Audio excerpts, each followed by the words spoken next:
Blessed are the meek, for they shall inherit the earth. What a preposterous notion! What incentive to slavery, inactivity, and parasitism? Besides, it is not true that the meek can inherit anything. Just because humanity has been meek, the earth has been stolen from it. Meekness has been the whip which capitalism and governments have used to force man into dependency, into his slave position.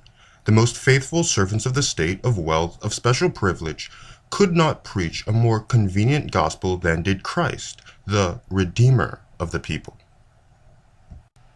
Blessed are they that hunger and thirst for righteousness, for they shall be filled. But did not Christ exclude the possibility of righteousness when he said, quote, "The poor ye have always with you," unquote? But then Christ was great on dicta, no matter if they were utterly opposed to each other. This is nowhere demonstrated so strikingly as in his command, "Render to Caesar the things that are Caesar's, and to God the things that are God's." The interpreters claim that Christ had to make these concessions to the powers of his time. If that be true, this single compromise was sufficient to prove down to this very day a most ruthless weapon in the hand of the oppressor, a fearful lash and relentless tax-gatherer to the impoverishment, the enslavement, and the degradation of the very people for whom Christ is supposed to have died, nor because Christ willed it so. Righteousness grows out of liberty, of social and economic opportunity and equality. But how can the meek, the poor in spirit, ever establish such a state of affairs? And when we are assured that blessed are they that hunger and thirst for righteousness, for they shall be filled, are we told how? How? Christ never takes the trouble to explain that. Righteousness does not come from the stars.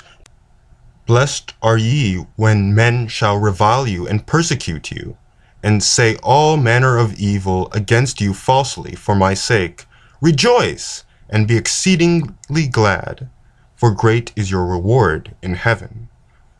The reward in heaven is the perpetual bait, a bait that has caught man in an iron net, a straitjacket, which does not let him expand or grow. All pioneers of truth have been and still are reviled. They have been and still are persecuted. But did they ask humanity to pay the price? Did they seek to bribe mankind to accept their ideas? They knew too well that he who accepts the truth because of a bribe will soon barter it away to a higher bidder. Good and bad, punishment and reward, sin and penance, heaven and hell, as the moving spirit of the Christ gospel, have been the stumbling block in the world's work. It contains everything in the way of orders and commands, but entirely lacks the very things we need most. How much more ennobling, how much more beneficial is the extreme individualism of Stirner and Nietzsche than the sickroom atmosphere of the Christian faith. If they repudiate altruism as evil, it is because of the example contained in Christianity, which set a premium on parasitism and inertia, gave birth to all manner of social disorders that are to be cured with the preachment of love and sympathy. Proud and self-reliant characters prefer hatred to such sickening artificial love. Not because of any reward does a free spirit take his stand for a great truth, nor has such a one ever been deterred because of fear of punishment. Think not that I come to destroy the law or the prophets. I am not come to destroy, but to fulfill. Precisely, Christ was a reformer, ever ready to patch up, to fulfill, to carry on the old order of things, never to destroy and rebuild. That may account for the fellow feeling all reformers have for him. Indeed, the whole history of the state, capitalism, and the church proves that they have perpetuated themselves because of this idea. I come not to destroy the law. This is the key to authority and oppression. Naturally so, for did not Christ praise poverty as a virtue? Did he not propagate non-resistance to evil? Why should not poverty and evil continue to rule the world? Much as I am opposed to every religion, much as I think them an imposition and crime against reason and progress, I yet feel that no other religion has done so much harm or has helped so much in the enslavement of man as the religion of Christ. Witness Christ before his accusers. What lack of dignity, What lack of faith in himself and his own ideas. So weak and helpless was this Savior of men, that he must needs the whole human family to pay for him unto all eternity, because he hath died for them.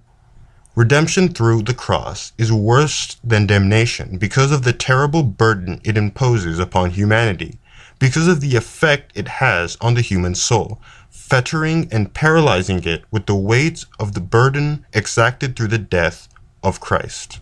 Thousands of martyrs have perished, yet few, if any of them, have proved so helpless as the great Christian God. Thousands have gone to their death with greater fortitude, with more courage, with deeper faith in their ideas than the Nazarene. Nor did they expect eternal gratitude from their fellow men because of what they endured for them. Compared with Socrates and Bruno, with the great martyrs of Russia, with the Chicago anarchists, Francisco Ferrer, and unnumbered others, Christ cuts a poor figure indeed. Compared with the delicate, frail Spiridonova, who underwent the most terrible tortures, the most horrible indignities, without losing faith in herself or her cause, Jesus is a veritable non-entity. They stood their ground and faced their executioners with unflinching determination, and though they too died for the people, they asked nothing in return for their great sacrifice. Verily, we need redemption from the slavery, the deadening weakness, and the humiliating dependency of Christian morality.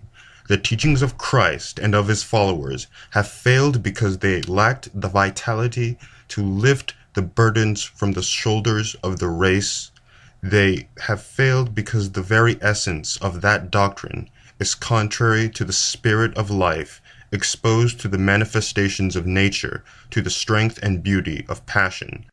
Never can Christianity, under whatever mask it may appear, be it New Liberalism, Spiritualism, Christian Science, New Thought, or 1,001 other forms of hysteria and neurasthenia, bring us relief from the terrible pressure of conditions, the weight of poverty, the horrors of our iniquitous system. Christianity is the conspiracy of ignorance against reason, of darkness against light, of submission and slavery against independence and freedom, of the denial of strength and beauty against the affirmation of the joy and glory of life.